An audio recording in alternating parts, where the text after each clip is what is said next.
up section 6.5, we have one other, what our book refers to as a special method of factoring, and that is going to be finding, or factoring, I should say, perfect square trinomials.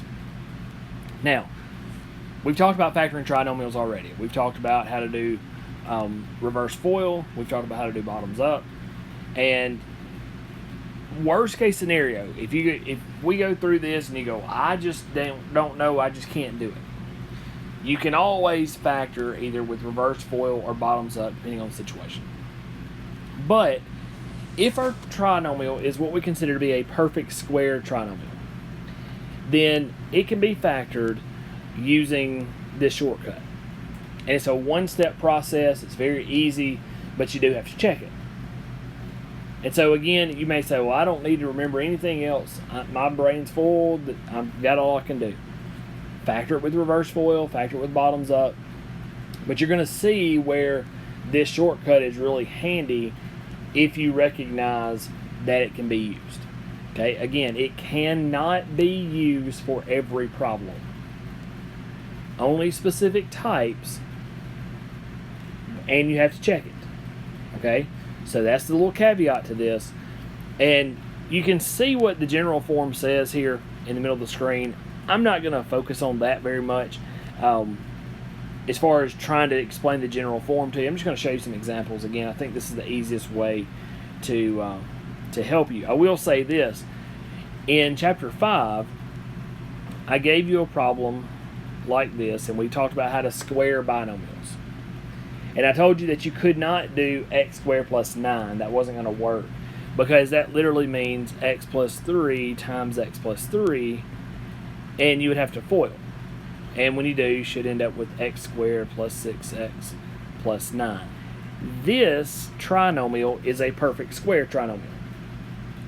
And so if it is a perfect square trinomial, then it should always factor back into a binomial squared. And so that's what we're going to try to do. We're going to try to figure out, well, how do we know if it will factor that way? And then if it does, what should that binomial look like? So, let's look at our first example here. So on this one, if you were to factor this just based off of what I've taught you at this point, that you've watched in the other videos from this chapter, I hope you would look at that and say, well, we need to do bottoms up. And you would multiply 49 times 1, and you would factor, and you would divide by 49, and the whole thing. And you could do that, and you could get the right answer. However, when you go to multiply 49 times 1, if you notice that 49z squared is a perfect square, and 1 is a perfect square, if both that first and last numbers are perfect squares, that is an indication that this might factor into a binomial squared. And if it does, that'd be really great, because if it factors into a binomial squared, then in one step we can get our answer. And so if it does factor this way, the first term in this binomial is going to be whatever multiplies times itself to give us 49z squared, kind of like the difference of squares we talked about a few minutes ago in the previous video. It should be 7z. The sign we're going to use is whatever this first sign is. In this case, it's negative. And then the last term is whatever multiplies times itself to give us this last number. In this case, 1. Now, if it does factor this way, we need to check it and make sure. So the way you check it is, let me change colors here. You multiply the two terms together and multiply by 2, and that should give you that middle term.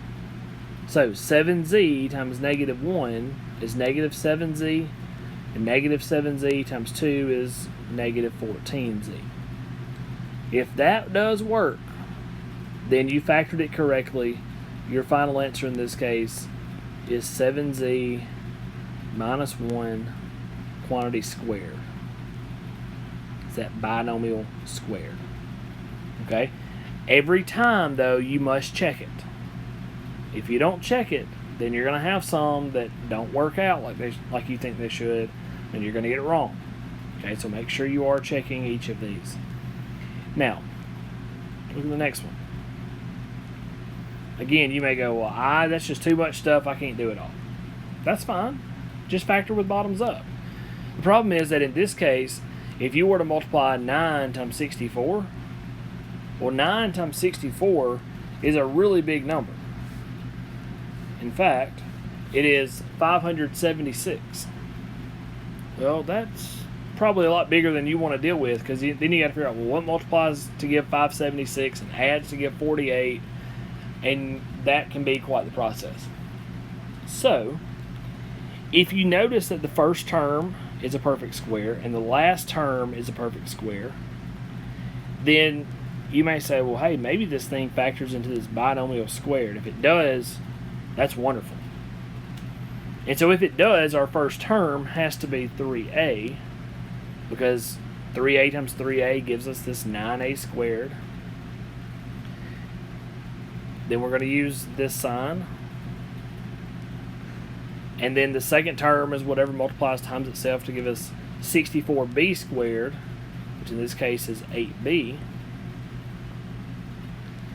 And then to check it, you multiply the two terms together and multiply by 2. So 3a times 8b is 24ab. And 24, again, let me multiply here and then multiply by 2. So 24ab times 2 is 48ab. So that does work very, very good. Okay? And so we have our final answer. Again, in one step, you didn't have to go through the bottoms up and multiply 9 times 64 and go through that process. One step, we were able to get it right. Again, this doesn't always work for every trinomial, but it does work for a lot of trinomials if they're in the right form. And so, again, if you notice, the first term and last terms are perfect squares. That's the key. That's how you know it might work. If these first and last terms are perfect squares, this might factor this way. Again, it's not a guarantee, but it is a good chance. Now, we're going to skip this one because it's got 4 terms, and I don't really want to get into that because you're not going to see that in this class. So I'm going to skip this problem and go to the next one. That last problem is really combining a couple different ways to factor, which I think is going to confuse you more than anything, so I'm going to skip it. Alright, so let's try this first one. So again, if you do bottoms up, 25 times 9, again, 25x squared and 9 are perfect squares. So maybe this factors into a binomial squared. If it does, the first term is 5x minus, again using that first sign, 3. And then we need to check it. So 5x times 3 is negative 15x. Negative 15x times 2 is negative 30x. And so that one does factor very nicely. We have our answer again in one step and one step only. If you have questions about that, let me know. Now look at this one. This one has a greatest common factor, and just like we've talked about with everything we've done, if you have a greatest common factor, you have to try to take that out, right? You have to take it out if you have a common factor. In this case, 2 goes into every term, and there's an x in every term, so 2x is the greatest common factor. And then if you divide that out, you're going to have 9x squared. 84 divided by 2 is going to be 42x. 42x, not 4x.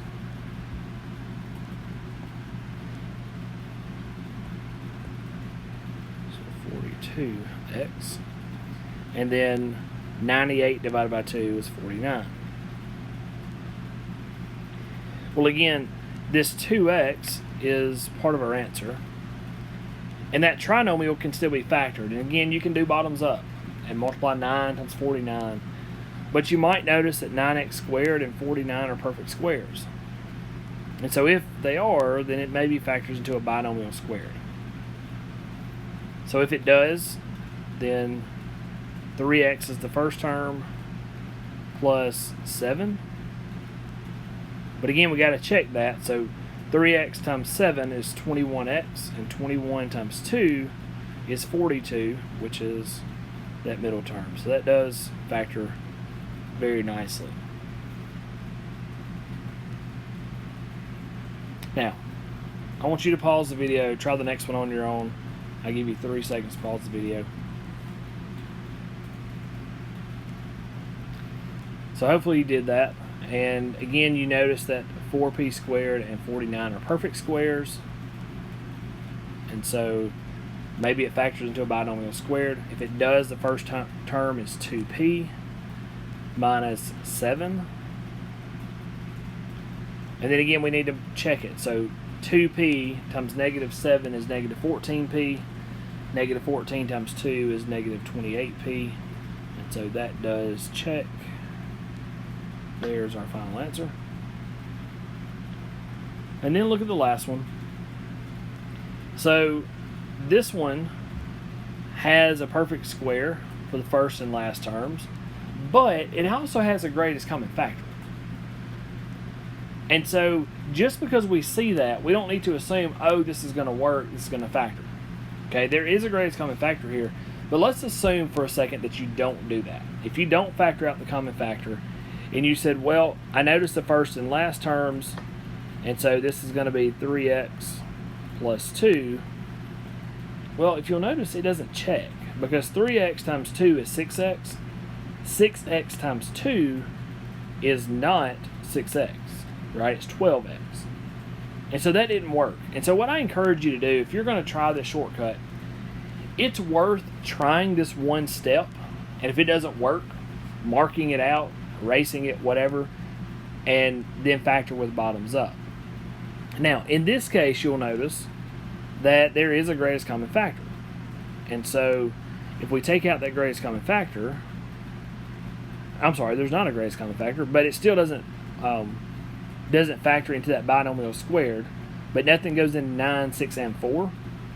And so this one actually is prime. And here's how we know. If you think a little bit ahead about what you're doing, if you were going to do bottoms up, you would multiply 9 times 4 and get 36. You'd be looking for two numbers that multiply to give 36 that add to give 6. Well, nothing's going to do that.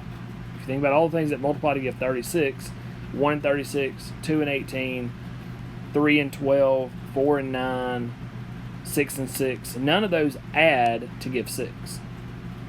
And so because of that, this one's not going to factor, and you can pretty quickly know that it is prime. A lot of times, if it does not factor into this binomial square like these others have, then it probably is prime, but again, that's not a guarantee. So you could very easily have one, for example, you could have x squared plus 8x minus 9, where the first and last terms are perfect squares, but this doesn't factor into a binomial squared, but it's also not prime, because it would factor two things that multiply to give 9 that subtract to give 8 would be 9 and 1. Signs are different, biggest number is positive. That's the way that one factors. So you can't just assume that, well, if it's perfect squares, it's a binomial squared, and you also can't assume that if it doesn't work that it's prime. But this shortcut allows us, as you can see, to save a ton of time and a ton of work on this type of factor. If you have any questions about any of this, let me know. This does finish up section 6.5. In your book and in your math lab, there is one more section in this chapter, 6.6. I don't believe it's a section that we've covered in the past, so I don't believe there's going to be a video, but you could see another video pop up for section 6.6. It's another little short method for binomials that you could see. If every other instructor is going to teach it, then I will post a video about it. If not, this will finish up chapter 6. Again, if you have any questions, let me know. I'll be glad to answer any questions.